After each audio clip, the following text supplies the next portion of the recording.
nga tharai kine ki dak ki shai.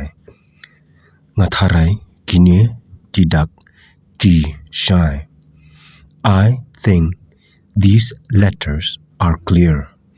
I think these letters are clear. Nga tharai ka jingkhod ru dan kam. Nga tharai ka jingkhod ru dan kam.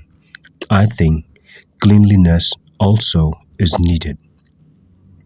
I think cleanliness also is needed. Pendam ya ulum.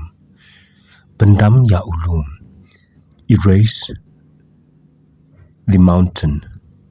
Pendam yaka wa. Erase the river.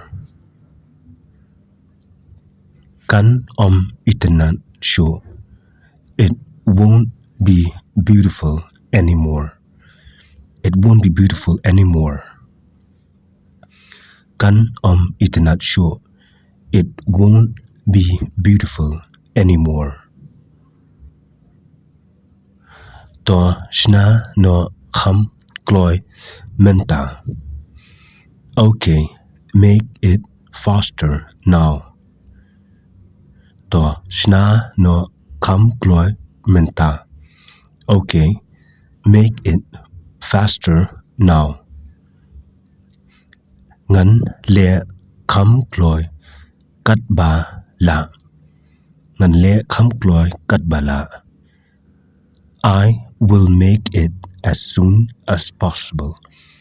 I will make it as soon as possible.